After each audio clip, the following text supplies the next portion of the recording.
YouTube.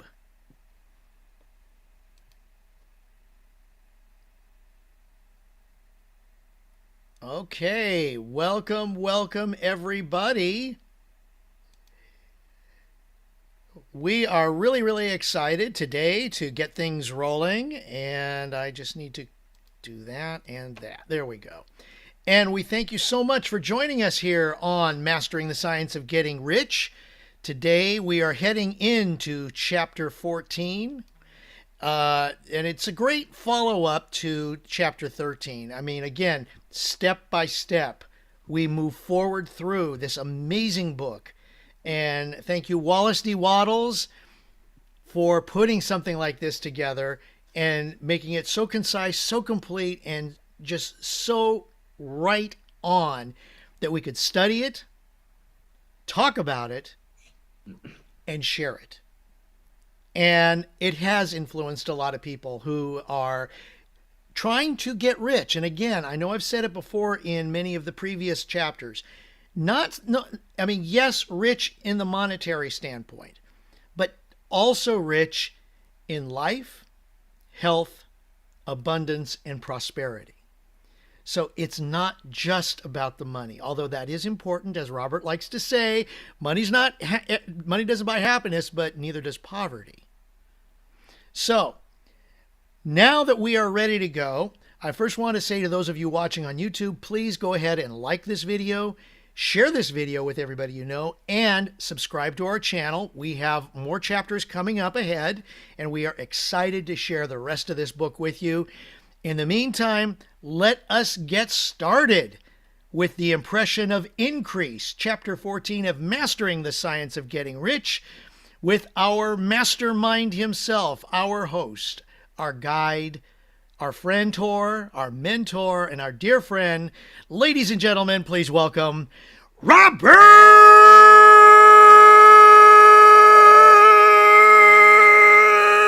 Hollis! Oh my God, Craig. He stored up all that energy from not being here yesterday. Yeah.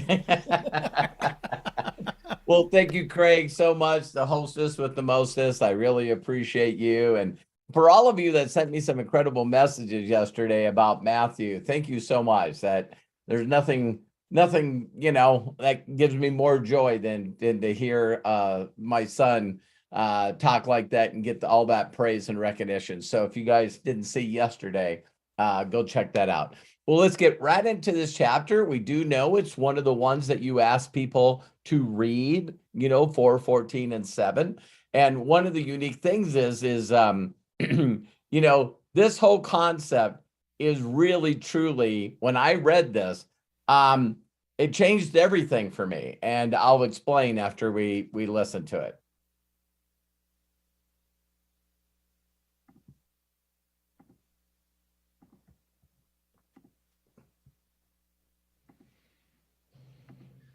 Chapter 14, The Impression of Increase. Whether you change your vocation or not, your actions for the present must be those pertaining to the business in which you are now engaged. You can get into the business you want by making constructive use of the business you are already established in, by doing your daily work in a certain way. And insofar as your business consists in dealing with other men, whether personally or by letter, the key thought of all your efforts must be to convey to their minds the impression of increase. Increase is what all men and all women are seeking. It is the urge of the formless intelligence within them seeking fuller expression. The desire for increase is inherent in all nature. It is the fundamental impulse of the universe. All human activities are based on the desire for increase. People are seeking more food, more clothes, better shelter, more luxury, more beauty, more knowledge, more pleasure. Increase in something, more life. Every living thing is under this necessity for continuous advancement. Where increase of life ceases, dissolution and death set in at once. Man instinctively knows this, and hence he is forever seeking more. This law of perpetual increase is set forth by Jesus in the parable of the talents. Only those who gain more retain any. From him who hath not shall be taken away even that which he hath. The normal desire for increased wealth is not an evil or a reprehensible thing. It is simply the desire for more abundant life. It is aspiration. And because it is the deepest instinct of their natures, all men and women are attracted to him who can give them more of the means of life. In following the certain way as described in the foregoing pages, you are getting continuous increase for yourself, and you are giving it to all with whom you deal. You are a creative center from which increase is given off to all. Be sure of this and convey assurance of the fact to every man, woman, and child with whom you come in contact. No matter how small the transaction, even if it be only the selling of a stick of candy to a little child, put into it the thought of increase, and make sure that the customer is impressed with the thought. Convey the impression of advancement with everything you do, so that all people shall receive the impression that you are an advancing man, and that you advance all who deal with you. Even to the people whom you meet in a social way, without any thought of business, and to whom you do not try to sell anything, give the thought of increase. You can convey this impression by holding the unshakable faith that you yourself are in the way of increase, and by letting this faith inspire, fill, and permeate every action. Do everything that you do in the firm conviction that you are an advancing personality and that you are giving advancement to everybody. Feel that you are getting rich, and that in so doing you are making others rich and conferring benefits on all. Do not boast or brag of your success or talk about it unnecessarily. True faith is never boastful. Wherever you find a boastful person, you find one who is secretly doubtful and afraid. Simply feel the faith and let it work out in every transaction. Let every act and tone and look express the quiet assurance that you are getting rich, that you are already rich. Words will not be necessary to communicate this feeling to others. They will feel the sense of increase when in your presence and will be attracted to you again. You must so impress others that they will feel that in associating with you, they will get increase for themselves. See that you give them a use value greater than the cash value you are taking from them. Take an honest pride in doing this and let everybody know it, and you will have no lack of customers. People will go where they are given increase, and the Supreme, which desires increase in all, and which knows all, will move toward you, men and women who have never heard of you. Your business will increase rapidly, and you will be surprised at the unexpected benefits which will come to you. You will be able from day to day to make larger combinations, secure greater advantages, and to go on into a more congenial vocation if you desire to do so. But in doing all this, you must never lose sight of your vision of what you want, or your faith and purpose to get what you want. Let me here give you another word of caution in regard to motives. Beware of the insidious temptation to seek for power over other men. Nothing is so pleasant to the unformed or partially developed mind as the exercise of power or dominion over others. The desire to rule for selfish gratification has been the curse of the world.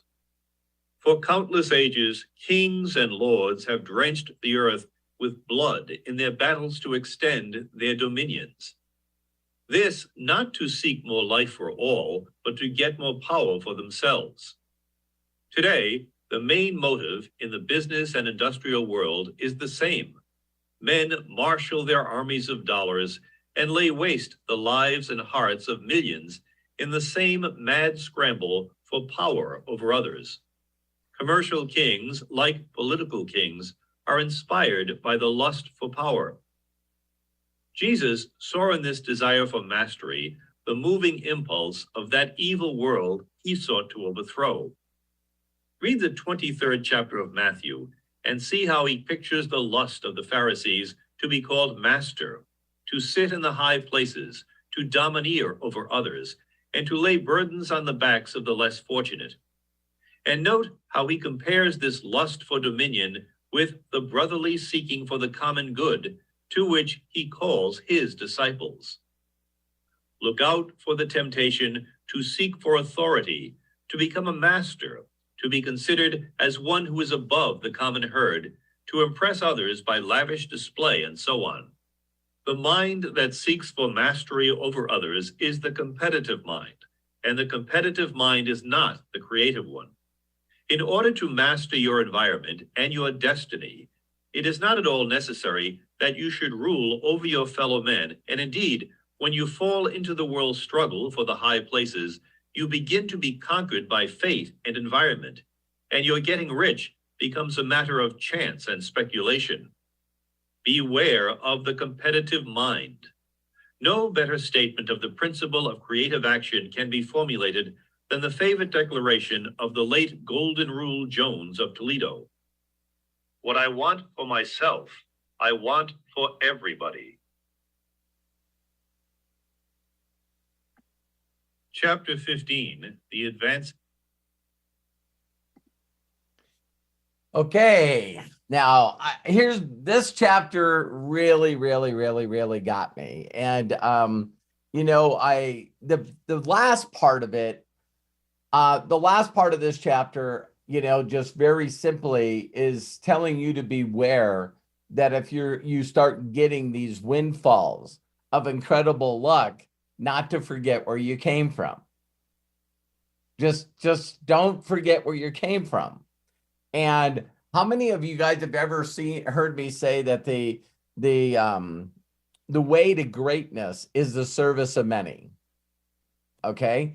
When I read this book, and also you guys know, probably if I tried to say what book is my favorite, if someone told me to say what my favorite book was, it would still be Og Mandino. It still would be The Greatest Miracle in the World, because we talk a lot about feeling, okay? And so as I learned stuff in The Science of Getting Rich, if I didn't feel like I was a miracle, if I didn't feel if other people could do it, I could do it, I don't know if I would have bought into a lot of the stuff that The Science of Getting Rich says. But here in this chapter, I got it. I got it more than I ever. And it's funny because the chapter that's in sequence after this, if you do the 4, 14, and 7, is when you get it, you're extremely grateful. You walk around all day, every day going, thank you, thank you, thank you, thank you, thank you, thank you. And in the service of many, here's something I want you guys to think about. All right. If this information really has not only done incredible things for me, but incredible things for other people that say that it does, isn't it like when you learn it that you're being a disservice to people by not sharing it? And people want to use this information like a bartering chip. You know, hey, if I give this you book, then I'm going to ask you to do me a huge personal favor, and you need to introduce me to someone that needs to make some more money, or become a free affiliate, or buy some product. I'm telling you right now that if your intent is that in doing this, you're breaking it. You're breaking the thing that if you think this is a neat little parlor trick or a neat little psychology thing that you can use to get persons to know, like, and trust you, and then help you out. So there are principles that each and every one of us have heard, you know, and that's the more you give, the more you get. The more you give, the more you get. This is what I do to plant the seeds, and that has created me an influence. This has created for me over the years followers, people that believe in me, people that pray for me, people that know that if they're not doing what they're supposed to be doing, well, thank God Robert's doing what he's doing. So a lot of people connect with me because they know my discipline and my love for giving this information out. So now watch this part that it talks about. It says, the whole concept is that people not only need, but they want more.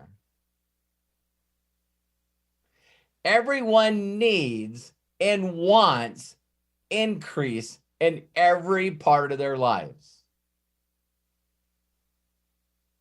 And so when you realize, I reached out to Matt today, and some people could be offended by the word Allah or Buddha or God or Jesus or the universe, the source. There's all these words that we can use, right? And I was telling Matt, what word does he think that he would feel okay saying? And he came back and he said, that's interesting. I don't know. And I said, well, think about it. And I don't know if his mind's changed since I sent him that message, but how many people, how many of you have listened to Bob Proctor's meditation on abundance, right? There's a thing that he says in there is if you look at when you think of abundance, look at nature. The abundance of trees, the abundance of flowers, the abundance of birds, living animals, the abundance of water. I mean, has anyone really ever thought about, if you look at this planet, how much water is around it? How many living things are? So the nature itself is consistently growing. It's always growing. So in this chapter, when it says you stop growing, you lose your vision, you'll perish.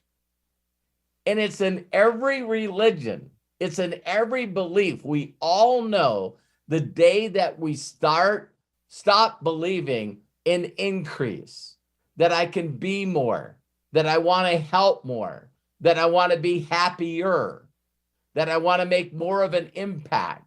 I want to be a better spouse, a better mate, a better father, a better mother, a better parent, a better child, a better sibling. As soon as we stop that, Scripture says you'll perish. Nature says you will die. There's been scientific documentation that as soon as you lose the will to be here, you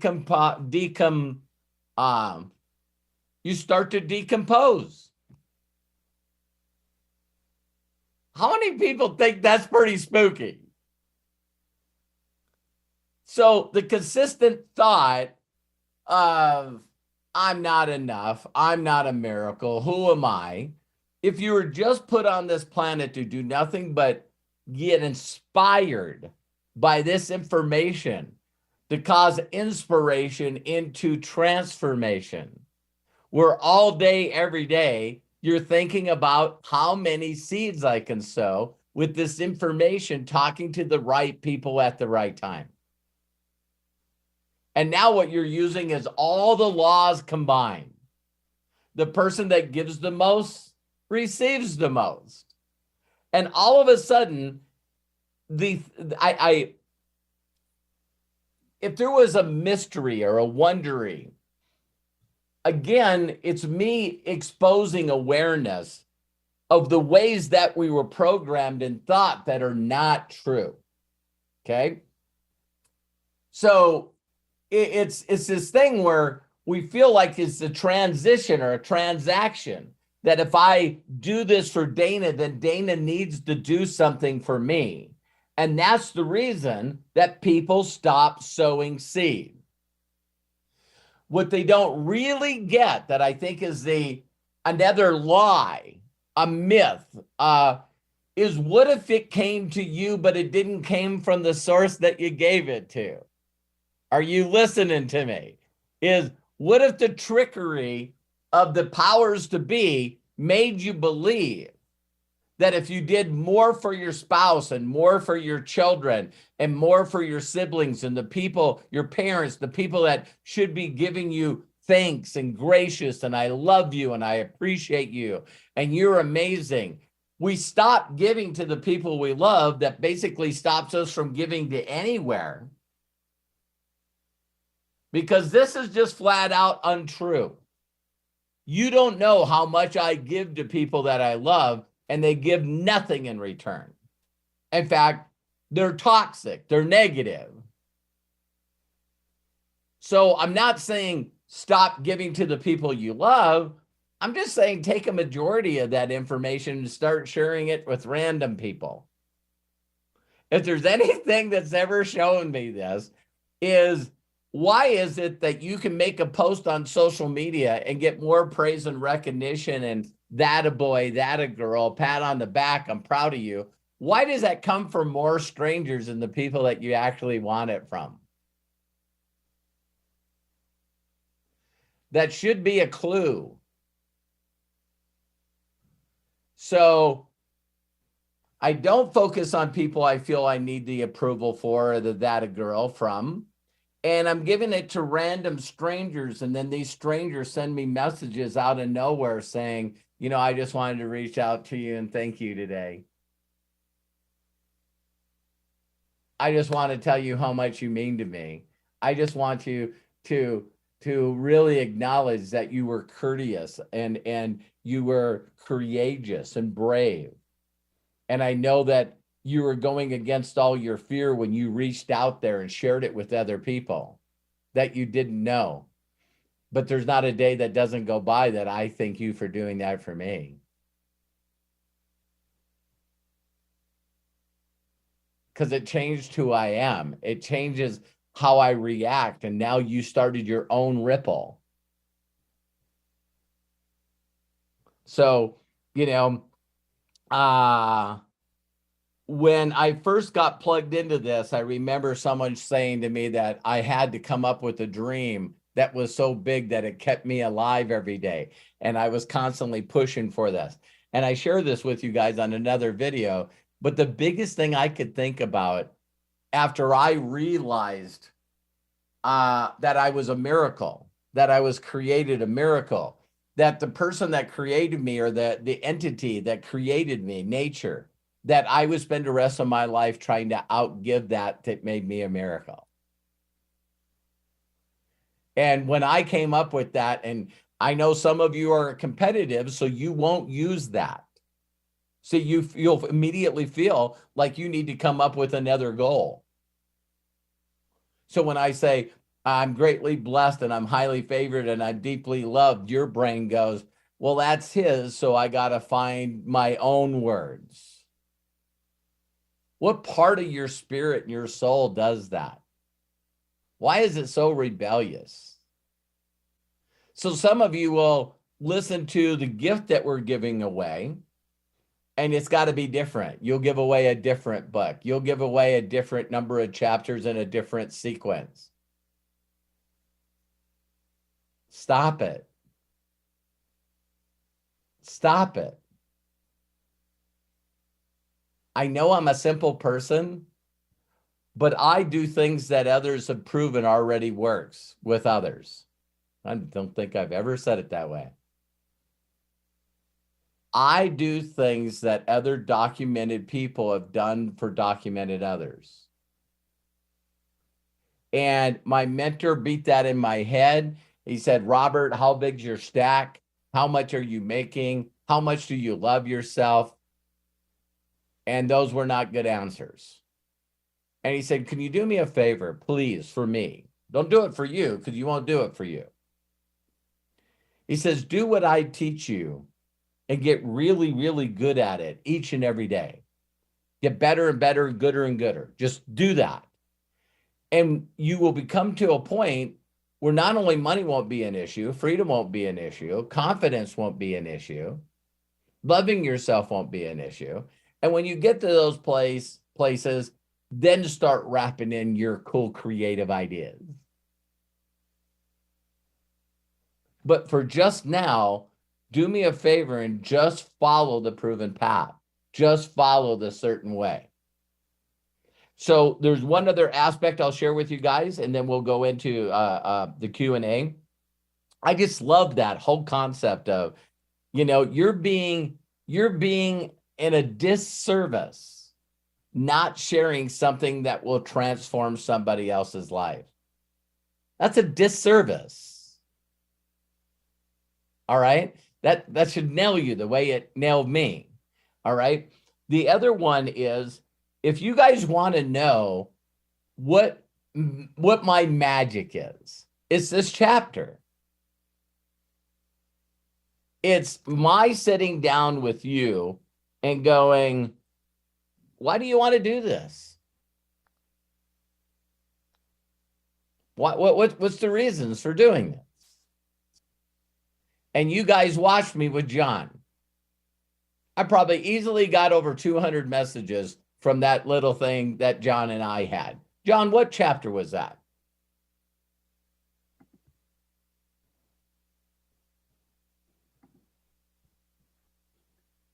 So, chapter 7, is that the gratitude one? Ah, interesting. Mm-hmm. I knew that. So thank you, John. So John, since I got you to paint a clear picture in your mind, in your heart, in your soul, has it changed you at all? Oh, yeah, quite a bit. Just the shift in my thinking and actually just in my entire world is really, really different. It's like things just don't bother me. Yes. It's my mindset is I just keep thanking and being grateful for everything that comes, whether I perceive it to be good or bad. I just, say thank you anyway. It is because Yep. it's the mindset is that what's happening for me for a reason, Yes. and that's the way that I've just been approaching everything. And it just seems like, just like stuff is just rolling off like water on a duck's back. That's what it is. It's Because just you're in a journey of joy. Mm. And some people believe that they have to make this happen so fast, when you have no idea that your vision imparts dreams and visions for others. Would you be okay building a foundation for someone to pull it off once you leave here? Yeah. See? Thank you, John. Give John a hand. Mhm. So it's like, that's the deal I do that no one gets. That I'll get Corky on a Zoom, or John on a Zoom, or Lisa Marie and Fred on a Zoom, and I will sit down and I will get them to dream and create a vision and clarity that changes who they are. And so in this chapter, it says that you need to get to people because they need and want more. And your goal is to get them to dream again. And if you get that dream in their head, then that was what you did. You spoke to those that had ears to hear. If they apply it, great. If they don't, that's great. So that phrase that I say, regardless of what you think about, just know that I did my very, very, very best to steal all your excuses. You'll never, ever, ever be able to tell anybody ever again that you didn't have a shot. That I just wish that I had a shot. I just wish I had someone that gave me the map. I just wish that someone shared with me what steps I need to take first, second, and third. I stole that from you. And my mentor stole it from me. Now, you still have choice. You can choose not to do anything, and you can choose to decompose.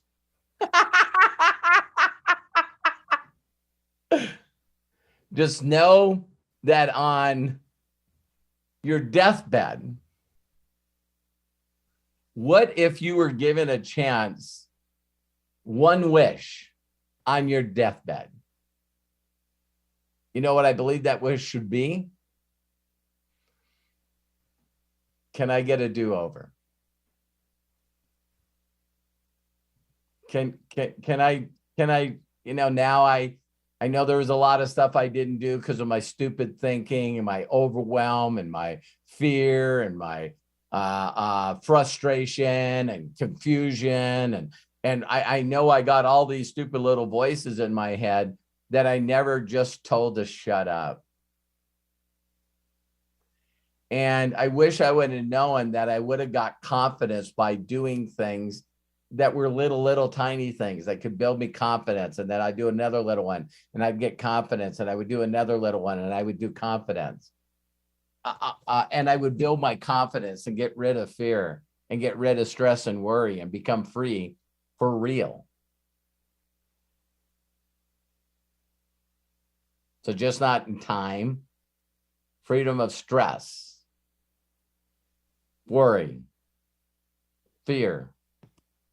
Be pretty amazing, wouldn't it? So when Craig brought up the word rich, we're talking about the science of getting rich. I had a piece of pie last night, and I took a fork and I put it in. It was lemon meringue pie. And I took a bite and I went, wow, that is rich. So I know there's a lot of definition for rich. So if you feel uncomfortable with that word, you got to figure out what that is. Maybe it's simple as more, the science of getting more. More what? More of all the good stuff. I just want more of getting the good stuff. And then that's the phrase that closes out the chapter. What I want for you, I want for myself. What I want for myself, I want for you. Okay? How'd that feel? Craig, back to you. Boy, you touched on so many points there, Robert. I mean, and yeah, you know what? There is a reason. That's why I'm here. Yes.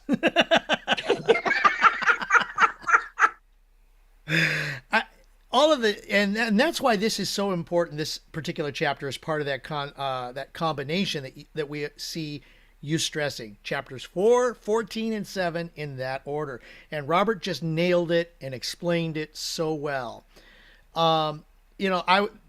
There's so much to unravel in this chapter. I mean, the one thing, if I may add to what you've already said, because I don't know much more that I could really share, that, we are always looking for the increase, as Robert said. And it's a normal desire, as it says in the chapter, for increased wealth, which is not, and it's not evil, or it's not a reprehensible thing. It is simply the desire for more abundant life, and it is aspiration. And he quotes, do everything that you can do in the firm conviction that you are advancing advancing personality, and that you are giving advancement to everybody. There it is, Robert. What you just said, giving advancement to everybody. Oh my gosh. And the more that we give advancement to everybody, the more that we share that with what we have with everybody. It's so simple, isn't it? It is. I wish I could be happy. I wish I could have it all. Well, have you reached out to anybody and made them figure out how they can get more in life? No, I'm too lazy. I'm sort of scared of strangers. So you didn't sow any seed? No. And you're complaining that you don't have a harvest? Yeah. You're a whole different level of stupid.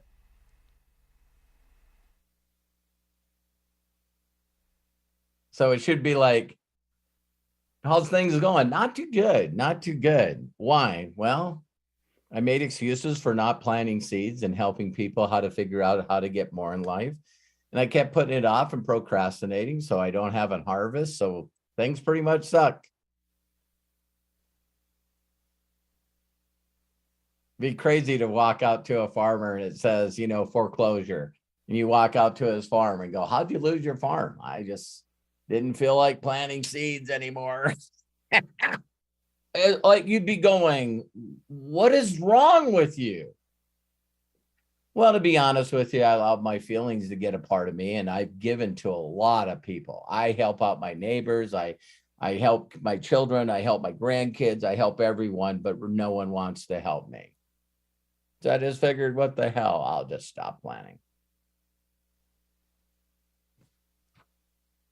How's that working? My life sucks. Congratulations. Where does it say to stop giving? Sorry, Craig. No, Robert, that's a perfect end to where I was going with this, because it is about, okay, not just you becoming better and better, gooder and gooder, betterer and betterer. It's continually doing it. And you've said it, you've said it in the past. Get 1% gooder every single day, and by the end of the year, you will be 365% gooder at the end of the year. And keep doing that. And getting gooder, in my opinion, is, as you shared just earlier, that is the part of life that keeps you going. Yeah, exactly. And on that note, there it is. Yeah. So thank you very much for letting me share. Thank you. Thank you for sharing. Let's go ahead. I see lots of hands raised. This is going to be really, really good. So we are excited to have everybody who is here sharing. I see Bill, Lisa Marie, Kai, John, Pat, and I'm sure we'll hear from Dana towards the end. So that we have a really good, or a plethora of shares. There's my big word for the day. That's out there, man.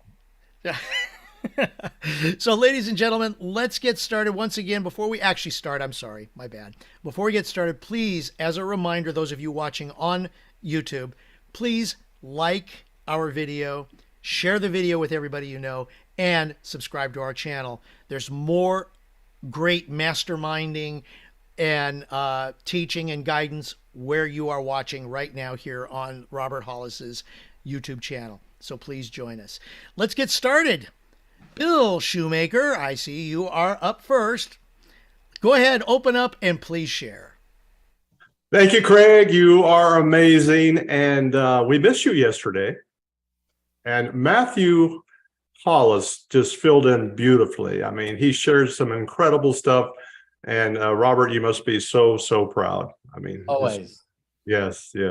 So thank you, Robert, for giving us no excuses, for giving us the beat down. Yeah, well, we have, what John said was perfect. It said, I got the same thing, that I just don't worry about things that I used to worry about. So thank you for that. And your thing about outgiving, it reminded me of Einstein saying, "All I want to know is the thoughts of God." Wow. Yeah. I did not know he said that. Yeah. I love that. Yeah, it's beautiful. So yeah, that's a good thing to shoot for. And feeling, yes, feeling is the secret. That's a Neville Goddard book. Yeah. Feeling. So anyway, I'm excited for you, brother, and give us lots of pictures. And yes, absolutely. Yeah, so you're just going to turn off your phone? How does that work? It's already off. Great, because I gotta visualize that for when I turned it off years ago. The next mastermind, I'm going to visualize that of me turning off my phone. Good. So, thank you, love you. Thank you, Bill. Great vacation.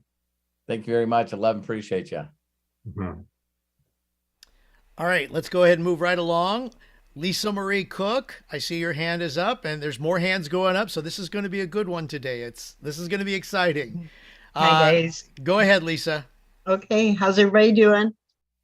blessed and think highly everybody favored here and is deeply loved. amazing. What? Everybody here is amazing Yes, they because are. we're showing up every day, you know? I'm impressed. I don't do well when people, if I was talking about myself.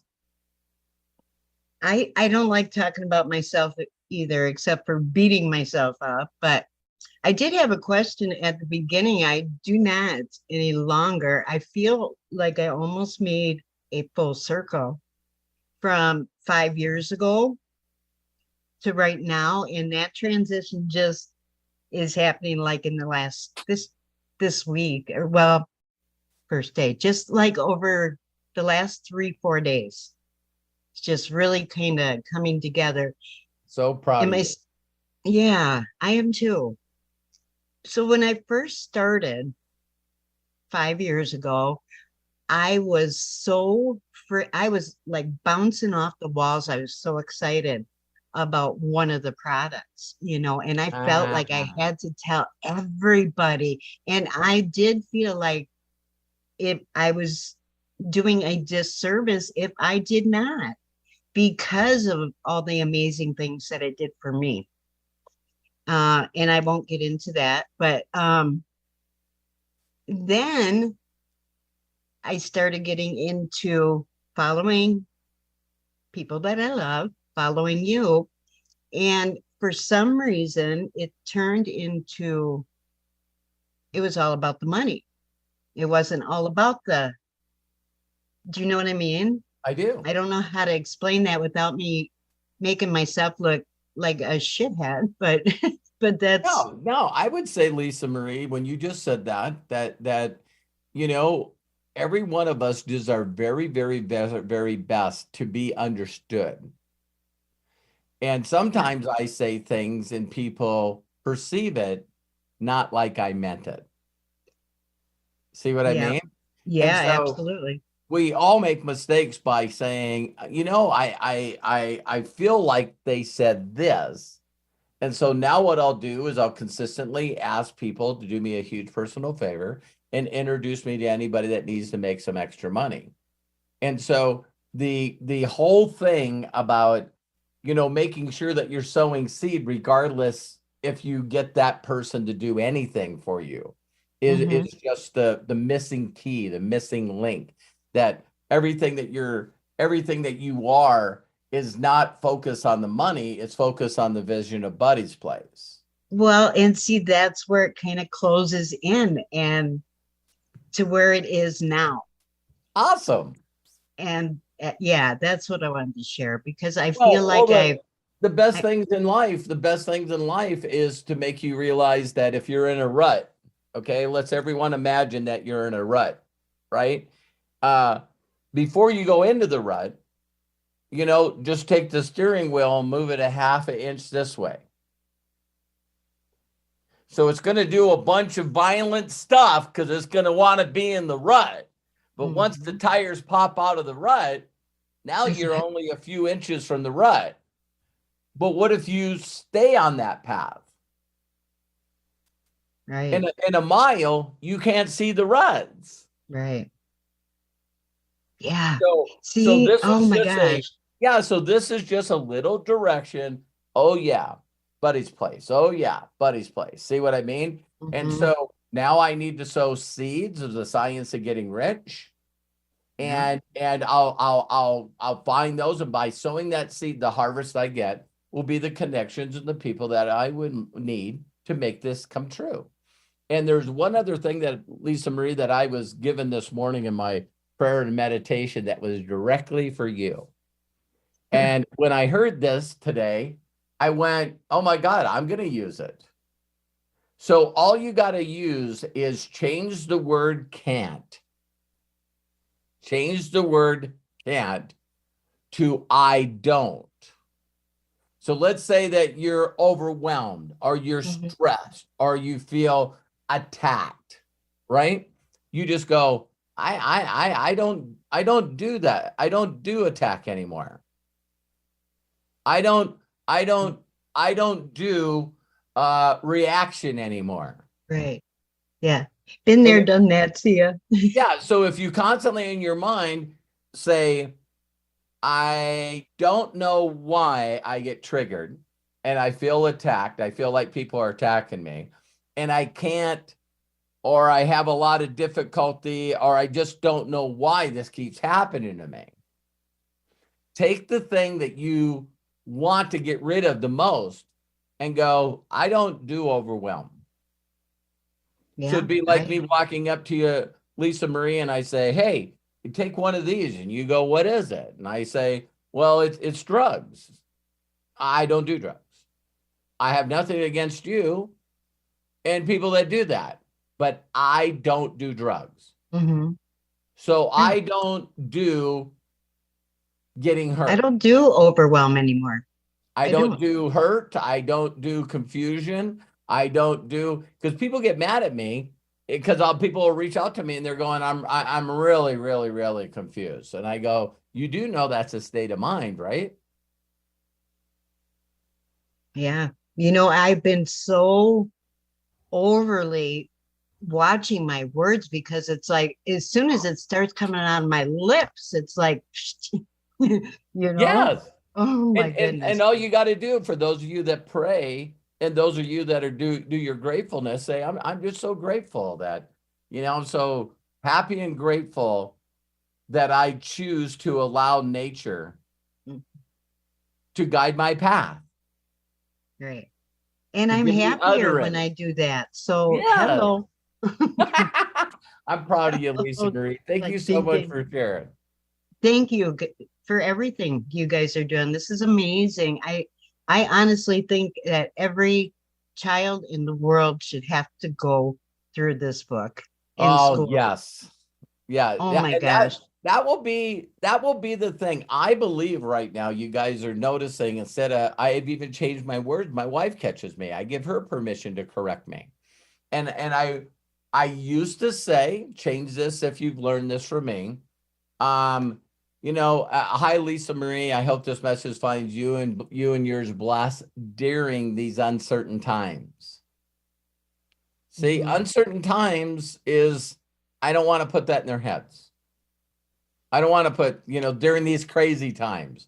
Why not just say, Lisa Marie, I hope this message finds you and yours blessed and happy. I hope you have the best year ever. You can change your words because you don't need to be putting that in people's heads. Right. And so my wife was going, why are you telling people that they're going to have uncertain times? So instead of saying change because people have problems with change, would everyone be willing to admit that they feel like things are shifting? Yeah, for sure. So things are shifting. That will mean that there's other opportunities and other things we can do to ride this shift. Yeah. Okay. That just finally hit me too. Yeah. So it's like a bunch of people, all of us are on our own boat. And Jim Rohn, one of my mentors, said it best. We all get hit by the same storms and the same wind. But it's the people that learn to tack their sails and make the move first. And by the time other people figure it out, and unfortunately, some never do, that all of a sudden you immediately look extraordinary in seconds because you sense the shift and you trust your instincts and you go, bingo. It's time to bank a right. Right now, it's time to bank a right. And I know I'm going to be okay. But learning I've been trying to trust share this with people. I've been trying to share this with people for a couple of years. I felt the shift when pandemic hit. I didn't know how we were going to come out of this, but I believe right now that the entire world looked at the way governments and states and some people treated the pandemic and went, I'm not falling for this crap anymore. What else are they lying to me about? And maybe some of you feel like you weren't lied to. I just know went traveling twice. I went to Hungary already this year. Tomorrow I'm going to Cancun. And now I no longer have to prove that I got vaccinated. When there was one time in this world where you couldn't go anywhere without proving it. You couldn't go to the store. You couldn't go to sporting event. Shut everything down. So the same people that said that law had to happen are now saying it doesn't have to happen.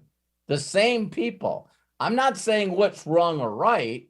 I'm just saying people are wrong sometimes. So they're either wrong then or wrong now. So what other things have they been telling us? Whatever you do, make sure you save money and make sure you save it in a savings account in a bank. When did they all of a sudden make a decision that I'm just not going to give you any money for putting in the bank? Exactly. And then we'll make rules that they can borrow 10 times of what they have on deposit. So I'm done doing that. I'm just saying that I feel the shift. I will go find the people that want to flourish and have the best life they ever dreamed during this shift. Because people got that learned hopelessness, and they're looking for people that can say, hey, listen, I was there. I totally understand what you're feeling, but I found a way. I found a way where you can get rid of those ugly feelings and reproduce them with good ones. Yeah, that's Thank awesome. you for pulling that out of me, Lisa. Thank you. I mean, you are amazing. I love you so much. I love you too. Thank you. And Matthew, thank you again for yesterday. That was amazing. All right. Yeah, Lisa, Craig? Lisa, thank you. I was going to give Matt just a moment there to maybe chime in, sorry. but that's okay. That's okay. If you want, I know that he's there, so he will open up. No, appreciate you guys. I'm just working on some stuff for us in the background. So exciting new stuff coming in the future. Woo, woo. Matt's working on some cool stuff, man. Can't wait. And Robert, you made me think of that, as you were explaining to Lisa Marie, that one phrase that one of your favorite people, Bruce Lee, likes to say. You hear every word you say. Yeah. Don't even joke around. Yep. So I've always been stupid. I'm always been a slow learner. Shut up. Shut up. Shut up. Shut up. Shut up. No soup for you. No. If you've ever watched Seinfeld, ladies and gentlemen, you know where Robert's coming from with that one. Kai Ao, I see your hand is raised. Let's go ahead, open up, and please share with us. Hey, can you hear me all right? Yes, we can, Kai. Okay. First of all, thank you, Matt. I reached out to Matt yesterday on trying to get a site, and he responded so quickly, and he was awesome yesterday on being the MC. It was just eye-opening to see you both having that dialogue and connection together. It was something that I wish I, as a child, had growing up. And second of all, thank you, Dr. Dana, yesterday for referring about how the Asian culture of expected excellence is about, because it is growing up in a old school German/Asian household. There was a lot of emotional, I don't want to say abuse, but trauma attached to it. And when Dr. Dana explained that, it was like it just opened like a whole bottle of emotions after we were done, because I was like, wow, I went through all of that, and Much better than where I was so many years ago. It's pretty cool, Kai. It's pretty cool, Kai, to start switching a paradigm on everything that's ever happened to us that we believed that was holding us back to now that, oh, so that's why that happened to me. Yeah. All this stuff happened for me. Growing up all those years, I mean, living in an aristocratic household, there was a high level of expectancy of money and power and recognition and everything else in between. Like all of it was very, very negative. And I've actually read the Science of Getting Rich a few times before actually diving in deeply with you guys on this. And when you told us to read chapters 4, 14, and 7 in that specific order before reading the whole book, it opened like a whole new perspective. Isn't that weird? It was just mind blowing, and everything all of a sudden like just started happening. Like, wow, I don't feel frustrated anymore. I don't give a bloody hoot about who's going to throw dirt on my face. So I'm proud of you, Kai. I'm proud of you, Kai, because most of the messages that you've sent me over the years is you're trying to understand what you trying to understand why people are so evil and bad. And yesterday after hearing Dr. Dana, I looked back into our conversations. I was just like, why in bloody hell did I write this crap? What is wrong with me? Where is this coming from? I'm proud of you, Kai, because that when you become aware, if anyone asked me if I could give them anything, it would be awareness. It's awareness that nature is on their side. Nature is on their side, man. And the what's a Bob and the universe has got your back. You know what I mean? It's like you were created to create. Let's go create, not destroy. Absolutely. Thank you, Kai. Love you, man. Thank you for sharing. Everybody give Kai a hand. Woo-woo. Lisa Marie, thank you so much. Yeah.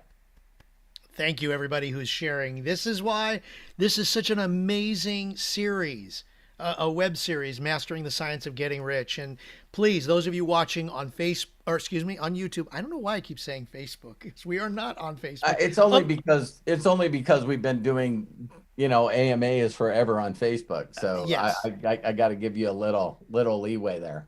Thank you so much. So yes, if you're watching us on YouTube, please don't forget to like and share this video, and of course subscribe to our channel, because this is why this is such a great series.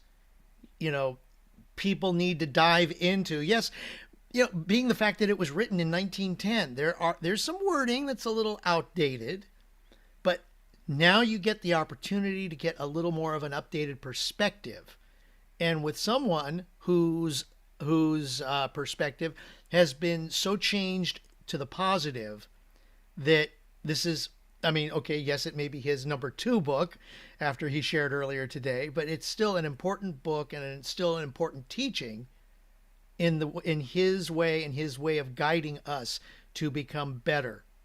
So, Robert, thank you so much. Thank you. Let's move on. We've got several more people. John Tier, I see that your hand is up. I know we heard from you earlier, but I'm sure you had more to share. So let's do it. Yes, I think push from the button. John Tier is thinking that someone's ahead of him. No, you were there. You were there before. I'm not taking you out of order. You were there before. If you had come back later, maybe, but I'm not taking you out of order because you came back. So there you go. That's all Pat's hand there. So he's coming up. He's coming up. That's why Craig's such a good MC, man. He keeps it under control. Let me just stay in my lane. Go ahead. Yeah. Oh man. The more you share, the more you want to share. Yeah. And that's kind of what's been going on, because I did 20 today. You did what? 20. I gave away 20 Science of Getting Riches today. you know, and Hundredfold return, thousandfold return. yeah. And that's really, you know, why I'm really beginning to increase the numbers, because I know the more the more seed that I sow, the greater the harvest. So I'm just like, well, if I'm in control of sowing the seed, why not just keep sowing lots of seeds then? Yeah. And John, think of this. We're talking about how things are going away where you're not stressed or worried about anything anymore. The time's certain to disappear, like Dana said. Imagine that in the previous chapters, it talked about, so today, just do the best you could that day. Mm-hmm. This might help you guys understand when people ask me, how many people do I go through in a day? Is that's no longer a thought. The amount of time, hours, number of people, number of days in a row, isn't that all from the competitive state? Even if we were competing against us. Well, I did 20 today and I did 10 before, so I'm getting better. I'm getting gooder and gooder. What if every day was just a great day and you planted what you could plant that day? Yeah. Yeah. You instilled vision and dreams with the people that you could that day. Because when you start, again, we were talking about control a little bit, right? Mm-hmm. What if nothing needed to be controlled? See, so I get up, I get locked into that mindset, into that spirit of giving, and then I'm out there doing the best I can. And then someone reaches out to me and says, hey, is there any way we could jump on a Zoom? I need clarity about this. Absolutely.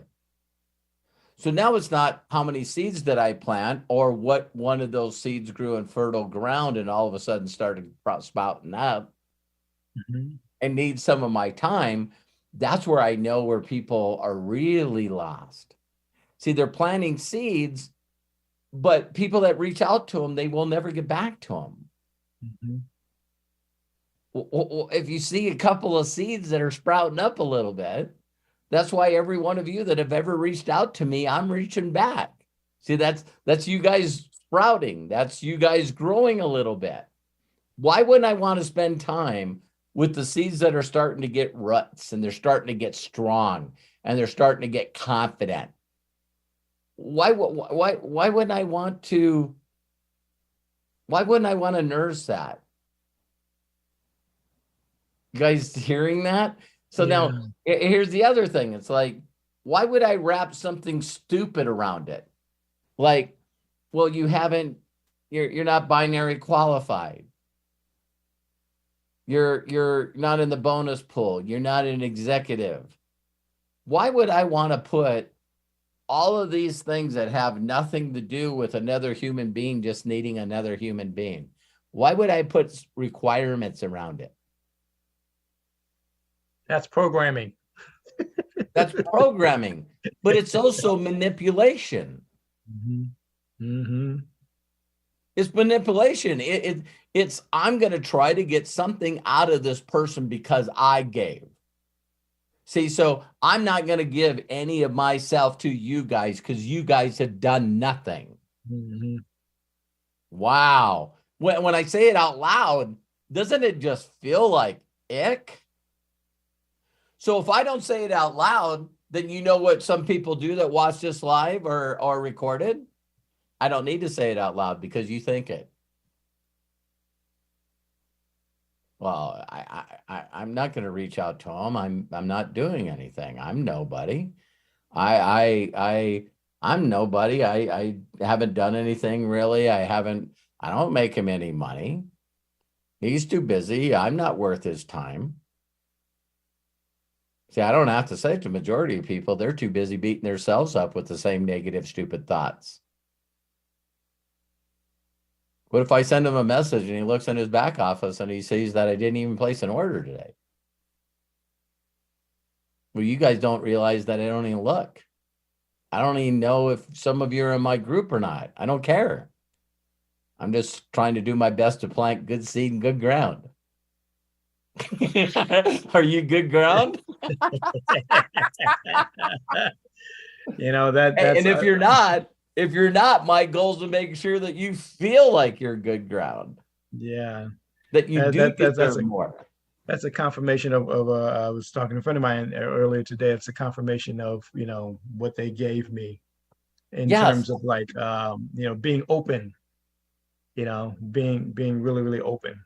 And you don't know where, the conduit is going to take you. You have No. no idea. And so to be open. And When my so, mentor, like when people start planting seeds, and you guys are really getting this, you're that each and every day you're reaching out to people to actually give them hope and inspiration that they can have more in their life. Wow, I'm sure getting the words to exactly zero in on what I'm doing every day is I'm looking for people that said, I give up, I can't figure this out on my own, I'm going to ask for help. And when I reach out to them and share them the science of getting rich, they know it was from their prayer. They know it's from their thoughts. They're going to go, wow. I surrendered all, I asked for help, and then this person called me or this person messaged me. Those are the people that nature helps me find. Robert, what you just did for me, you just fine-tuned some things. You took the knob and just said, listen, you have it at this dial, but it needs to be about Yeah. I got chills. I got chicken skin. That's what you just did. You just took the knob and said, you're right there, but you need to turn it just a little bit to get the frequency a little bit clearer. Yeah, because I got you. I'm following my instincts, and sometimes people say stuff, and I'm filled not to need, and then I feel the that I should go further. You know what I mean? And people are like, well, what if they start asking questions? Well, based on how I feel about the conversation going back and forth, is whether I will say, well, listen, let's just jump on a Zoom, get to know each other. I'll do my best to answer the questions that I can, and if I can't, I have some resources that I can pull in. So my mentor and the powers to be always got my back. We'll figure this out together. John, good stuff, man. You guys, I'm still a young Padawan. You guys are pulling some amazing stuff out of me. I think that people in my learning this book more and more, and it keeps changing for me. I think you guys are seeing, isn't this crazy? This is what people ask. So what's your daily method of operation? Yeah, I've heard people ask you that. It's different every day. How could it be different every day? It'd be like playing the same golf game every day. It'd be like driving the same race every day. It'd be like singing the same song every day. It might sound the same to you, but it was different. I don't remember what band it was. Recently, someone sent me a deal, and it was a John Mellencamp, and he came out and he said, "Welcome, everybody," and he says, "Great, I'm so blessed to be here." And he hit one note on his guitar. He played like one chord, and the whole audience started singing this song. And he's like, you seen him soak it in? And then he thought it would die down. And then more people started singing. And then more people started singing. And you could see how much it was getting him. And when they all, got done with the song, and you could see how emotionally on a level that he had never, ever, ever hit, he went, that wasn't the song I was going to sing. And then he got choked up a little bit. And then he said, but that's the song I needed to hear. Holy cow. It's like you finally get at this place in your life where you play one chord and nature goes, I got it. I got it. Watch this. If you've been thinking that you are just doing another concert, that no one cares, that you haven't made an impact, I am going to put you in a moment that will take your breath away. I will put you in a moment where you time will stand still, and you're going to go, that's why I keep planting seeds. Yeah. That right there is why I do what I do. Because sometimes we get in our own heads and we go, why in the hell am I doing this? This seems like a waste of time. Well, it seems like no one cares. No, that you just got a small harvest. You planted a couple of seeds, you lost faith, you got out of the joy, and then you went out one day and you went, where the hell are the apples? And it's like, the tree's this big. It's like, what? What do you mean, where are the apples? No one cares. No one wants to support me. And it's like, listen, there's going to be people that are going to be driving down this street because they got lost. And they're going to go, there's an apple orchard on both sides of the street. I feel like we've been driving for 20 minutes. Wow. Someone really got a vision. Yeah. So thank you, God. Thank you, God. I love you, brother. Thank you. I love you too, man. Thanks for pulling that out of me, man. John, thank you so much. All right, we have Pat Dreyer. And Pat, thank you very much for your patience. But I had to get John in since he was there, actually in the same position where he was. So, and I was not going to ignore you. And I know Arthur's coming up. I wasn't sitting there doing it. John was being very nice and said I wasn't here, so put that in. So yes, he was. Thank you, John. I appreciate that. Yeah, absolutely. But Robert, thank you for this. Craig, thank you for this, and Matthew. Holy cow! Thank you for. I've been on 2 calls over the years where Matthew did a proud papa moment. And I understood it completely, exactly how it felt for you, Robert. Thank you, Pat. Yeah, there's the hours, there's the 31 hours put into that relationship, and I get to see it blossom. Thank God. Definitely is amazing. Yeah, and you know what? And another one. I've known Lisa for a while now, and I've had the pleasure of spending some time with her, and she is much better than she thinks she is, but over the time frame now, she's catching up and she's getting real close right now. She is. Oh my gosh, yeah.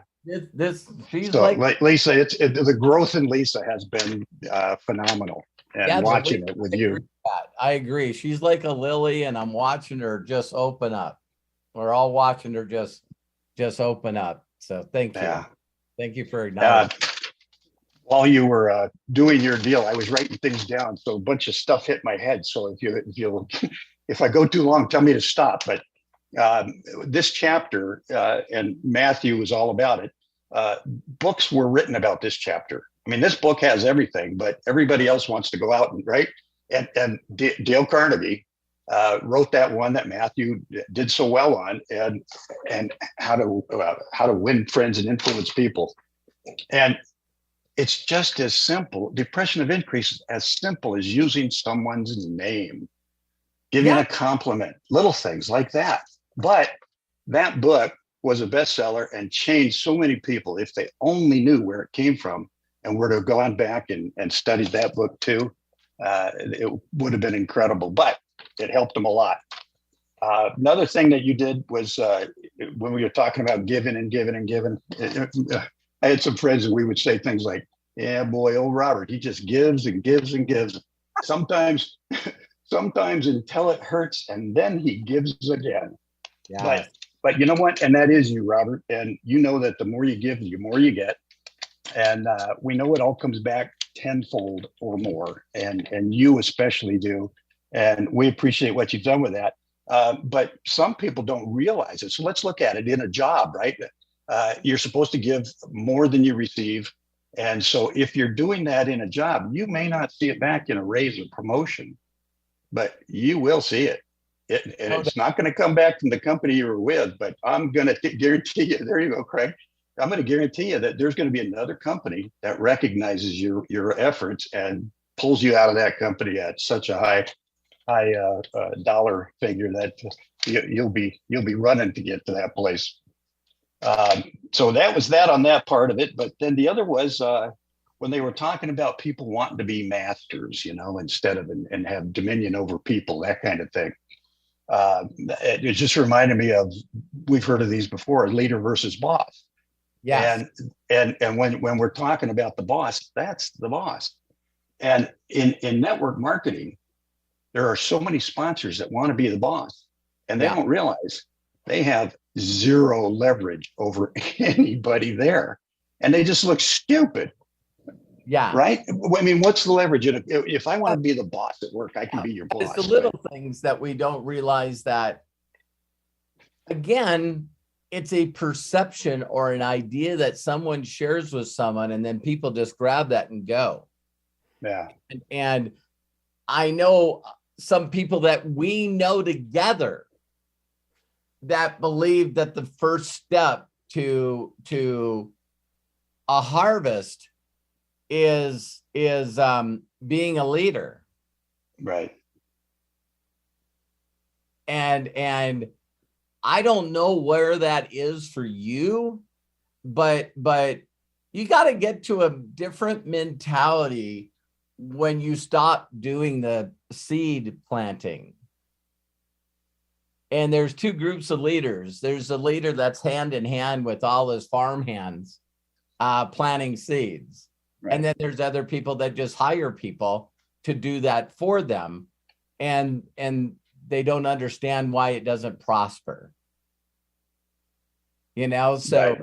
You're right, Pat. There's a school of thought out there that says, hey, listen, you want to be a leader, do leader things, step up and start doing presentations, start stepping up and doing your own groups, your own training. And I'm like, I just have to say, I respectfully disagree. I just respectfully disagree. I believe that you learn to mirror and match by giving praise and recognition to someone other than you. So it's like, I don't know if there was ever any conversations from a higher being or nature or Jesus in his story with the disciples that he was told, listen, we need to start promoting Peter and get everybody into the Times Square for Peter. You know what I mean? I don't know why people feel like they need to step into the leadership and boss role unless they're called to do it. And I think that some people feel like they're called to do it. And if you were called to do it, you would immediately see the fruits of your labor from that. So if you guys notice me, every time I feel like things are not correctly going the way I want them to go, I dive right back into being a follower. I immediately step back in that range to get all the things. And then I'll actually say things that I say that I'm going to do. And each and every day I get guided not to. You guys are close. And you look internally. You don't look outside. You don't go to and start using the whip on everybody. You look internally and what am I doing wrong? Yeah, and thank you for sharing that, Pat, because just recently I'll say stuff even on Ask Me Anythings or stuff like that. And I'll give you guys a neat example is I just said, well, listen, I'm going to put together a 7-step effective presentation. I feel the way I talk to people and the way I share this vision with them, showing them, Pat, how they can get more, has got to be something that clicks in their mind very quickly. The presentations of old, I believe, are not effective anymore. And people just keep doing the same thing over and over and over. So if you guys see me do that video on what's an affiliate, I watched that video and I'm going like, I got it. Where do I sign up? Where do I get in?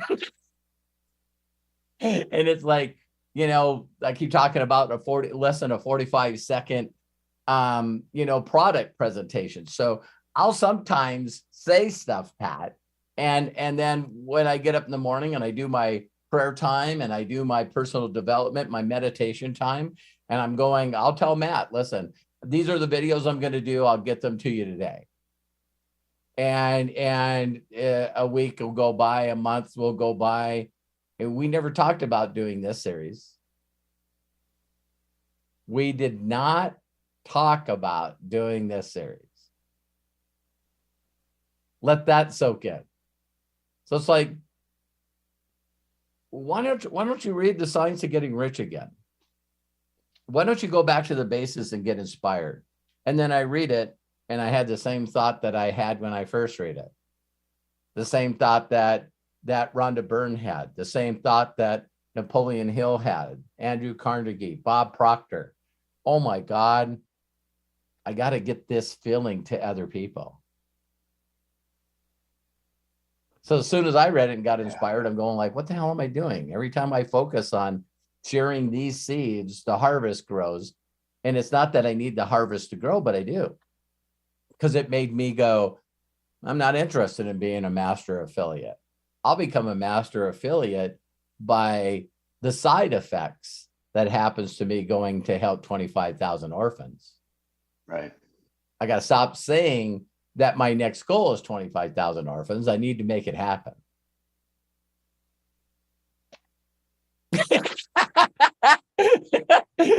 so here we are. So I know you had some others, Pat. Please share. Well, you know what? Just Robert again, okay? Just how much he gives.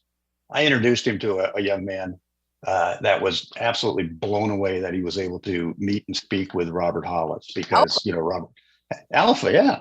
And you know, the guy's just amazing. And when he found out about Robert Hollis, and he goes, "You can introduce him to me?" And I said, "Yeah, no problem." I said, "He's my friend and mentor, and he'll be yours too." And he goes, "Come on, this guy doesn't have time for me." Robert made time for him. We did a Zoom, and then when he was over, this guy was absolutely blown away that Robert was absolutely had the time for him, was able to do the deal with him. He spent almost an hour with us. And then the guy asked me, he says, "Do you think he'd be a guest on my podcast?" And I said, "Ask him." Robert finished that 2 weeks ago. So yeah, he gives and gives and gives. Sometimes until it hurts. Yeah, but it doesn't hurt. I know it. No, I know that's the joke part of it. Well, no, Pat, it's funny. It is a thing that we throw in our head. You know what I mean? It's like Alpha reached out to me. What were the normal quick thoughts that I threw away? The normal quick thoughts that we all as human beings. Alpha reaches out to me. "Hey, could you do a show on my podcast?" And I'm going like, you know, how many followers does he have? How many subscribers he has? Who else has done the podcast? You know, I don't even know if he's an affiliate under Pat yet. I don't know if he's ever brought anybody in yet. Yeah, I'll do the podcast. You never asked those questions. I'm human, and those stupid voices and dinos come in really quick. And I just went, oh, by the way, let me share with you guys how I switched that. This is my ninja thing. Robert, you're thinking about how you feel, not about how Alpha would feel. Doing a podcast for Alpha, how would that make him feel? Oh my God. I'd put him on the top of the world. So then after I did it, and he posted it, I went to his YouTube channel, and he's only got one other person he's ever done a podcast with. And I'm going, he doesn't have very many subscribers. He doesn't have very many views or very large following. But I know how that made Alpha feel. Absolutely. Alpha now feels like he could reach out to anybody and say, "Hey, can you do a podcast? You know who Robert Hollis is? You should Google him. He did a podcast with me." Oh, well then, yeah, I'll do a podcast. And if Alpha doesn't think that, would you share that message with him, Pat? Oh, absolutely. Absolutely. And again, thank you for doing that. But you know who Robert Hollis is? You need to Google him. He did a podcast with me. When can I get some of your time? And Pat? Yes, sir. Trusted me and introduced me to him. Oh, it was my pleasure, Robert. It was my pleasure. As always.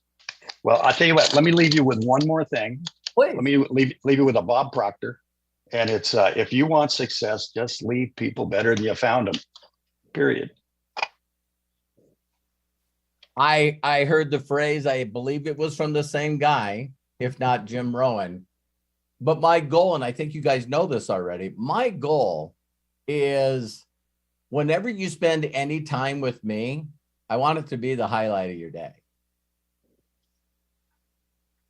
I want you not to forget me. And it's not for the reasons you guys think. I want you not to forget me. So when you try all the other stupid stuff that's not working, I need to come back to your heart and soul. So you reach back out to me. And now I can get you back on track. I can get your steering wheel just turned just a little bit. So you pop out of those ruts and you're on a totally different perspective. You're on totally a different new path and journey. Absolutely. Dang, man. Thank you, Pat. Thank you, Robert. Have a good trip. Be safe. Thank you. Thank you. Everybody give Pat a hand. That was awesome. Pat, thank you so much. Yeah. Boy, everybody is pulling so many great things out of you, Robert. This is so You guys are all amazing. Man, you guys are all creators. Yeah. Okay, I have Arthur Wainio coming up next, and I'm assuming we're going to have Dr. Dana after him. Yes, there his hand went up. Good. Okay. Just making sure. Arthur, go ahead and please share with us. Can you hear me? Sure can, Arthur. How are you today? All right. I'm doing good. Finally made it onto one of these. Instead Welcome. of watching the replay. Glad that you came on. Yes. So my copy of Science of Getting Rich is green. Okay. It's Bob Proctor's copy. I got it from years ago, a long time ago, from the North Scottsdale Library. They sold it for $1. Oh, that's crazy. Yeah.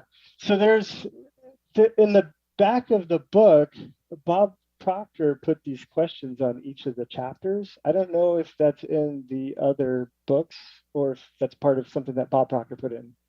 I'm not aware of the book, so Arthur, I can't help you. Have you listened? Have you listened and compared it to the original copy?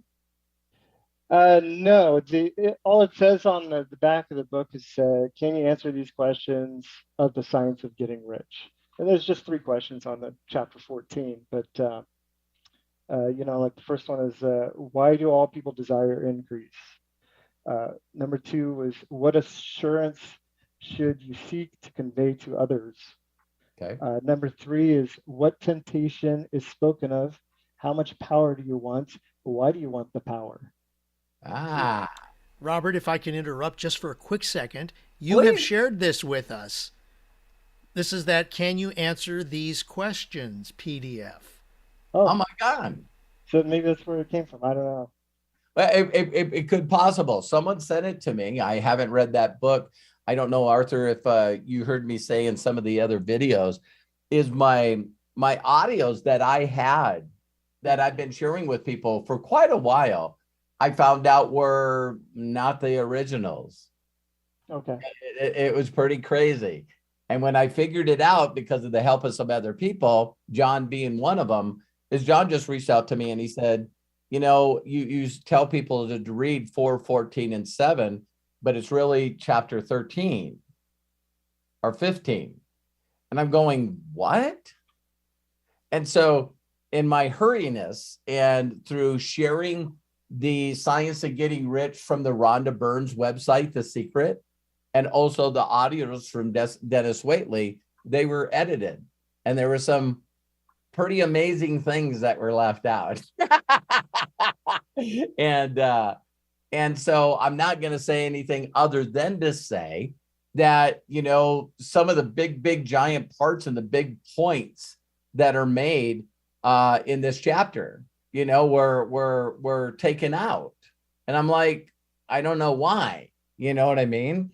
And so we've all seen Bob Proctor standing in front of the room, with this book. and this was the original one, so it's the Financial Success Through Creative Thought by Wallace D. Wattles. And so I put a link to that. So what I would ask you to do, Arthur, is take the one that was written in 1910 that's posted on Wiki and sort of read to see if there's any changes in the book. Because when you were going through there, we all know that Bob Proctor came out with a book that made him famous called Born to Be Rich. And that book was done on the first chapter of this book. So we've been talking about how many people there are out there that have best-selling books, but they use this book and they said, I'm just going to write my book on the first chapter of this book. And it definitely worked for Bob Proctor. It worked extremely well for Bob Proctor. right? I was reading through the green book when you were going through the audio, and chapter 14 is exactly the same. Perfect. He has these questions as chapter 18. Yeah, I don't know if that's where the PDF came from.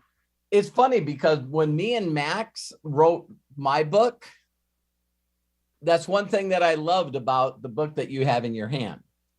Yeah. So if you notice on the back of every one of my chapters, I put a couple of questions. Yes, I saw I like that. that. I really like that. So, asking yourself, questions and stuff that you can sort of think of. So when people say, now, I've read The Science of Getting Rich. If Craig posted the PDF and I seen that he did, it's neat to go to that PDF. And when you can't answer the questions, it's like, go back and read. Wow. Wow. So, I loved what it said because, you ask, well, what's the temptations? What is the power? Is people believe that the way to be an influencer is having power and authority over other people. So that's where the phrase, if you guys have ever heard, don't forget where you came from. One of the best ones I've ever heard is don't believe the stuff that's written about you, good or bad, because it always ends up at the bottom of a bird cage. So today we would say that would be mean tweets, Arthur. You know what I mean? It is funny to watch, someone read mean tweets of people that are saying things about them. You know what I mean? It's and they're like, really? It's like, so Arthur, thanks for bringing that to my attention. I always love, especially when you're giving a free gift, I use that link from Wiki. And the reason that I do is that, that believe it or not, that translates into other languages when people click on the link from other countries. So, someone clicks on that link and they're from Hungary. That's the way that I've been able to, which is such a joy for me. Like right now, we're having an incredible month in the company I'm with. And I was showing my wife today, there's like 70 new rank advancements and there's not one American flag. And for those of you who are like, well, why would Hungary be growing so fast? Why are they doing so well? They're number one in the European nation for the highest inflation. People right now financially are being crushed probably about 4 or 5 times more than we are in the United States right now. So when you don't know whether you're going to eat or keep the heat on, or eat or keep the lights on, you might be able to pull that off for a little while. For me, I was able to pull it off for 9 months, maybe because I was in America. But after 9 months and I disposed and borrowed and did everything that I could, there's no more credit left on any cars. The repo man is chasing me because of a used car pawn loan. I finally got to the place, Arthur, where it broke me down enough where I just was open-minded and surrendered. And I don't wish that upon anyone, but maybe I got to stop saying that. maybe I got to stop saying that if each and every one of you had something in your life that it stole your identity, it stole your relationships, it stole everything from you. So you had nothing to do but ask for help and surrender. That maybe you'd make a bigger impact on yourself and other people, because you wouldn't bring along so much baggage and garbage and stuff that you learn from other people. And, I know Robert says try to learn to juggle one ball before two. And Arthur, man, I just know so many people that they're in exactly the same place, if not worse than they were when I met them. And they just will not let go of the other stuff. Robert, thank you very much for sharing this with me, but I'm going to incorporate this in the other 82 things that I don't do well. And so thank you for bringing that up, Arthur. I appreciate it. Was there another question that you had? There's just one other thing that Please. I don't know why I sensed that. Well, you on your live today, you were talking about, what people ask you, oh, well, why don't you retire? And it just brought back to the chapter at the beginning of this chapter, where increase of life ceases, dissolution and death set in at once. So I was like thinking in my head, I always told my wife, I'm like, I'm never going to retire. And why would I? Because we're in a business.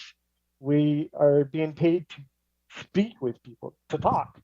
Yeah. We're not like working physically. It's not like physically demanding. It's just talking to people. Like, why would you ever retire from this business? Or, that's what we get paid for. And it kind of made me think of like why so many people die within 10 years of retiring at 65. Because, I always thought that they just they lost their identity. They didn't know who they were. They didn't have any more goals to go after. They just sat in front of a TV for 10 years and let their life go, I guess. Yeah, it's that learned hopelessness, Arthur. It really is. If you look at the rest of the world, it's the rest of the world has, it doesn't expect a lot out of us as human beings. And so, it's like, and the reason that I really love this series that we're doing, you guys, is listen to this thought. If I had you read a book, if I had you read The Science of Getting Rich, if you watch one of my videos, understand that there's always a filter going on. You know what I mean? So even in a written book, there's a filter, the written word between you and I. In a video, same thing, number of things. When we're doing these mastery of the science of getting rich, there's no filter. It's filterless. And when you can feel someone else's heart and feel somebody else's struggle or feel somebody else, position of where they are, and you watch them go through it. Like we brought up Lisa Marie a number of times, watching her transform in front of our eyes is inspirational. It's freaking super inspirational to see the relationship that her and Fred have, her husband, in a matter of a week it's a miracle.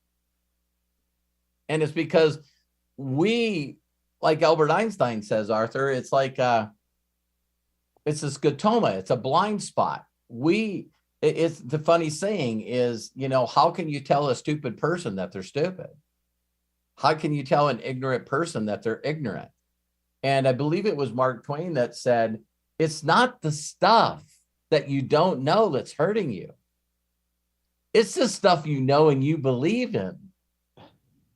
It's the frickin' programming that you got from somebody else that just felt like they're going to be a coach, and they're clueless. And so now all of a sudden you go, wow, I put so much effort and time and money into this coach and this training and doing it this way. And my simple thing would be, did you win or lose the race? How's that working? I'm still struggling. And you won't? You don't know the definition of insanity? It's like, why, just go back. So Arthur, I really appreciate you jumping on here. I know that you got a lot of things going on, but thank you for being a part of this. I really appreciate it. Thank you. So yeah, I love asking people questions. When people say, I've read that book, my first thought is always, did you master it? Did you master it and apply it? And I know during this series, we constantly, in fact, Dr. Dana's coming up. One of the things that, I would really, truly ask you guys to do is, even though I'm going to do my very best to listen to every book that Dana suggested in this series. And I'm still going to keep my eye focused on mastering the science of getting rich. Because, it's like that, what do they call it? The rabbit hole, right? So you just get into the rabbit hole and you go, I'll go to this book, this book, this book, this book, this book. Mastery and application, execution is if you guys really, truly want to know, I've shared a lot of my little secrets. My little secrets are, I probably don't know too many people on this planet that understand and apply this book more than me. And the ones that did, I followed, and they're no longer living. So when you hear it from Jim Rohn, and you find out that Jim Rohn had a little apprentice that followed him around, and that guy's name is Tony Robbins. It's just not the people that gave credit to this book that poured their heart and soul into understanding this book. It's the ripple they left. For the love of God. It's like the little people that caught into their little wave and went, all right, I'm doing this. This is it. And wow, it's pretty mind-boggling, so in whatever amount of summers I have left, that's what I want my legacy to be. As Jim Rohn said, when I'm no longer on this plane, I don't want to ever die by people not saying my name anymore. I want people to go, hey, I had this crazy flowered shirt auto mechanic from Montana reach out. So Arthur, again, thank you. Thank you very much. Craig, thank you so much, Arthur. Appreciate you. All right. It is that time where we take a listen to our professor, Dr. Dana Scranton. Please open up and share with us. Well, thank you, Craig, and thank you, Robert, as usual. A wonderful mastermind from the master's mind. Yes. Well, a couple of quick observations and notes here. This book, what's very interesting about this is the value of a book when you can read it over and over again and use it as the basis of a mastermind, and the book just keeps giving and giving and giving. I mean, it's an interesting book that's so simple, written so long ago, yet it can continue to be applied. And yeah, because my first thought, Dana, when I started doing this, is like, okay, so am I going to get on a conversation every day doing a chapter of this book? It's like, I guess maybe we'll just keep repeating the same stuff over and over and over again. And it's like, wow, I don't know how many hours we have into this series, but I don't remember repeating anything. Yeah. So please continue. Well, the interesting thing about, and we alluded to this the other day, is the current paradigm that we live in, the way the world is, the culture, the economy, the infusion of technology, all the stuff that's changing in the world around us makes this book more relevant than ever. Oh, I agree. And it's not only because of the message, but it's the ability to take the principles and apply them to the current paradigm. That's why the book keeps living, because you put a new twist on it, for a new time in history with the same principles said differently. So I wanted to kind of share that. The value of the book is, well, it's infinite. I don't see this book ever dying. And as per the question about the original edition had no questions in it. Those questions were morphed later on. Bob Proctor did that. There's another book out there, Science of Getting Rich version, and it's got a study guide appended to it. It's got a whole bunch of questions in it. So that was just somebody's attempt at making the book more valuable. Right. But if we were to write down all the questions and ideas that we created during this mastermind, we'd have a book about 10 times the thickness of it. So, great point. But anyway, so here's kind of one of the key takeaways I want to share. And it goes down to the word right in the title, impression. Now, in the English language, oftentimes when we hear impression, we're thinking about the dictionary definition. And I'm going to read that to you. Impression. And this is the noun variant of it. An idea, feeling, or opinion about something or someone, especially one formed without conscious thought or on the basis of little evidence. And number two, the imitation of a person or thing, especially one done to entertain. That's, of course, not the meaning of the word in this chapter. Wow. When people see that title, I fear, and this is an opportunity for all of us, that impression that he's talking about is the verb variant, to impress upon somebody, to leave an indelible mark on their soul, on their mind. And as was said, I think Pat said it, he quoted, I think it was Bob Proctor, leave people with more than they came to you with. Your mission, and this is really critical, and there's a fundamental difference between the way you see this. If you seek to make an impression upon somebody, that's thinking more about you than them. But if you seek to impress upon them, then you're thinking about them, because you want them to leave with a mark on their forehead, So that's really the core of this chapter. It's getting to the point where you believe in yourself, you believe in your dream, your passion, your purpose, to the point where you fluently share with others in a manner desirous of helping the world through them. Now, you can define your world. World's a scary concept, right? Change the world. That's a pretty big place. Yeah. Well, then shrink it. What is your world? Your world is 25,000 kids in India. That's the world today. That's the focus. Or your world is your family. Your world is your church, school, or maybe your world is a single individual that you are caring for, that you want to provide the absolute greatest experiences in life to.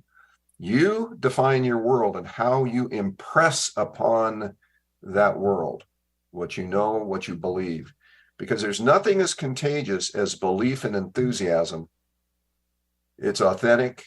It's people feel it, and they may walk away wondering what they just heard. And 2 weeks later, they go, I get it. But your focus is to impress upon, not to impress them with you. And that's kind of a fundamental difference. And I just want to share that part. But here's one last thing I'll leave you with. One of the things that this book is teaching us, among other things, is there's what's his name? Robin Sharma. Okay. He's the guy who wrote the book, The Monk Who Sold His Ferrari. And I didn't know someone did it before Jay Shetty. That's pretty cool. Yeah. And he has, in his book, he implores you to ask 3 questions. And he does it in the past tense as if you're sitting on your deathbed. Okay. And you ask these 3 questions. Did I live wisely? Did I love well? Did I serve greatly?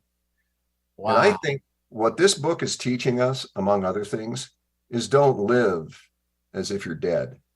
You need to ask those questions differently. Every day, not on your deathbed.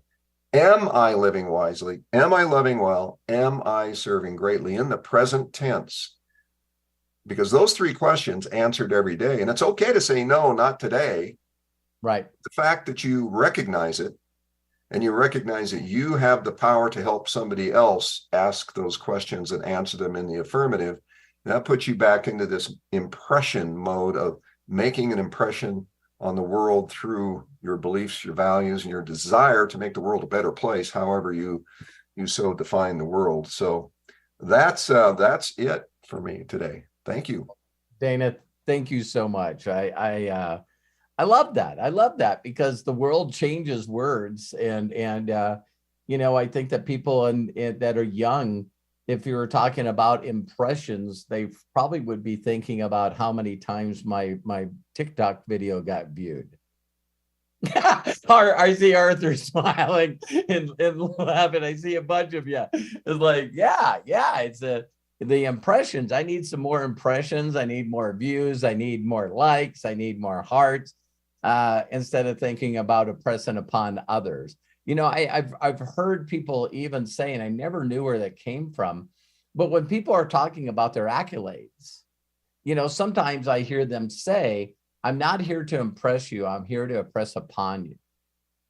And I always heard them say that. And I was going like, you know, why would you say that? That's sort of interesting to someone that was feeling that way in that moment. You know what I mean? It's like, listen to this blowhard. You know, they're talking about all this stuff. And it's no, listen, I want to impress upon you that you can do it if I did it, right? And to close this out, we were talking a little bit with Arthur about how someone will seem, I know you guys have probably heard this, and if you haven't heard it, then you're going to get a cool education.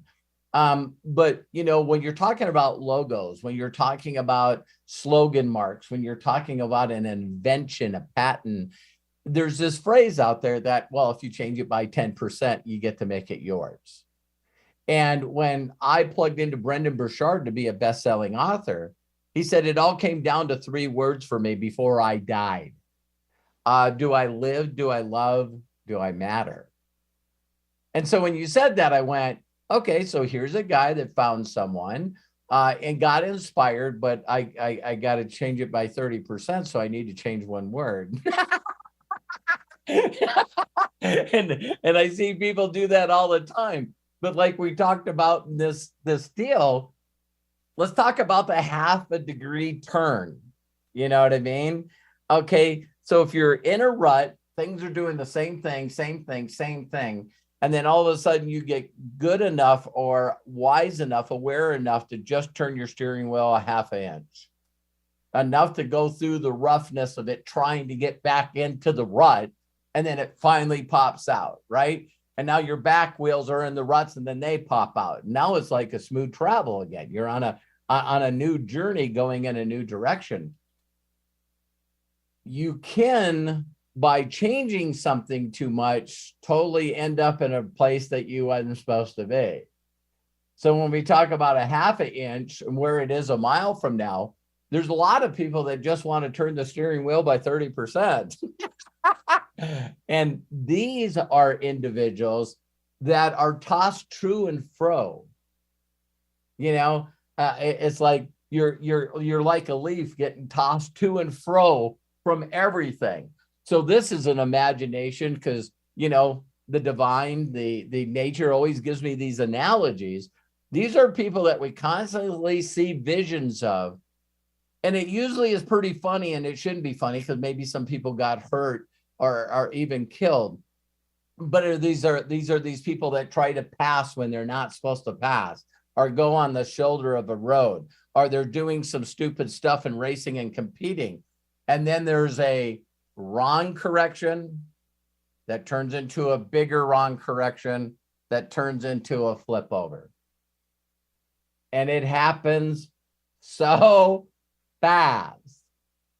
So I would really ask you to sort of analyze how quickly you're on a path and you lose your patience. You get frustrated, you get overwhelmed, all the negative things that we're not talking about here. And so you immediately turn to another coach, another book, another system, another thing. You're just constantly just, you know, and you look like one of these cars. It's like everyone around you is stepping on their brakes going, This is going to be a collision. This is going to be a train wreck. Watch this. And I don't think that a lot of you realize how many people look at you that way. And how many of us are promoting and giving praise and recognition to people that are driving like that. It's the new idea of the week. It's the new promotion of the week. And I'm not going to say names here, but I just want you guys to get a thought of how little you could be off your steering. And then all of a sudden, a year from now, there's a boomerang effect, and it hurts. It hurts really, really bad. So let's not listen to Robert. Let's put all our focus on marking a singular product. All right. And it goes good, and people are getting great ranks, and everything's going awesome. And then the company says, oh, we're having a 420 sale, buy one, get one free. And not one person in your freaking group buys that. Why? Because they're focused on a different product. It was like the BOGO came out of left field for these people. I've never tried CBD. I've never tried the bath bombs. I know nothing about the coffee. All because you believe that you're making a right decision a while ago. So while everyone else is getting record checks, record rank advancements, there's other people that are involved in this company where their volume has gone down.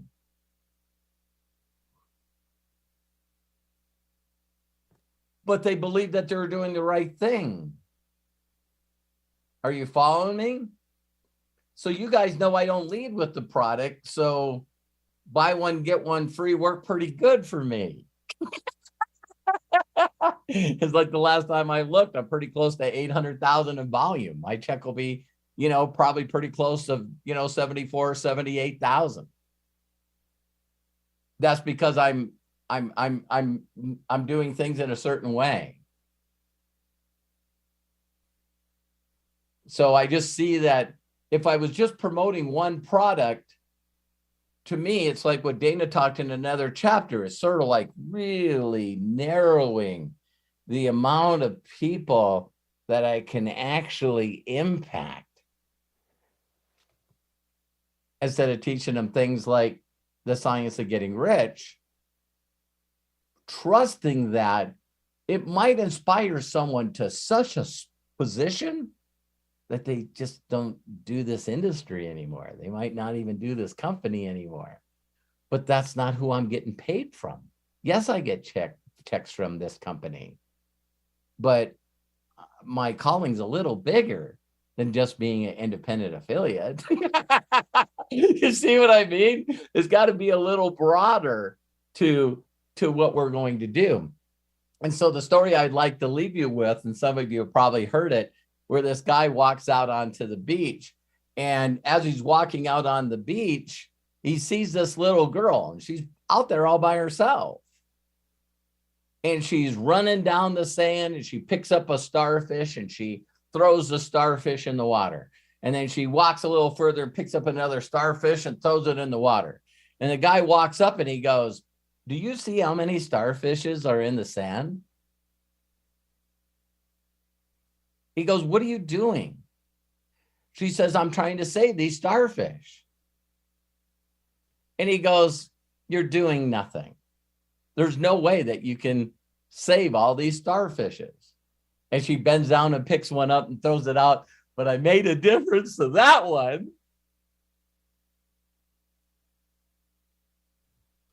I'm not going to look at the big picture, and for that reason, I do nothing.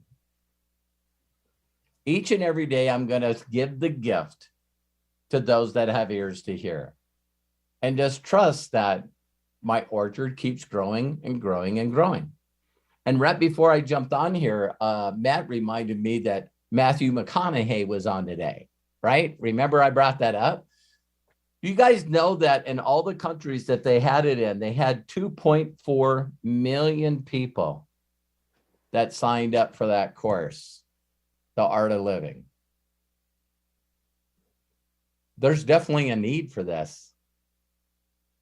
And people are reaching out to me going, Robert, you need to figure out how to fricking get on this thing with Matthew McConaughey.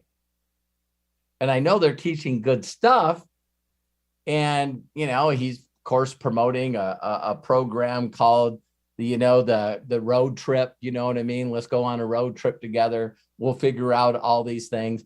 And for those of you that just want to know why Matthew McConaughey even reached out to Tony Robbins and these people that have done this for a while, is when he wrote Green Lights, his book, of how he distinguishes in his life what's a green light, what's a yellow light, and what's a red light. That's all he did. He wrote a book on how his life works by him having the courage when he sees the green light to go through the green light and to constantly be aware of looking at it. And then yellow lights, of course, that's caution. And then red lights, it's not for this time. You need to drop it. Focus on the green lights. And he said so many people that read that book or listened to it send him messages just saying, is there any way you can take this on a deeper level? And he goes, yeah, I just don't know how to. And then he's connected with a couple of people, does a couple of webinars for a couple other people. He did one with Brendan Burchard. And then he ends up getting 2.4 million people on a YouTube stream. What was all that for me? Green lights. Wow, me and Matt just made a decision less than a year ago for me to start putting content on YouTube. And, and like I said, Eric Markman, you guys got to really just be humble. Eric Markman sent me a message in 2012, I think it was. And he says, Robert, what do you think of YouTube? And at that time, I said, what a waste of time. Because I had put in videos on YouTube and YouTube took my channel away.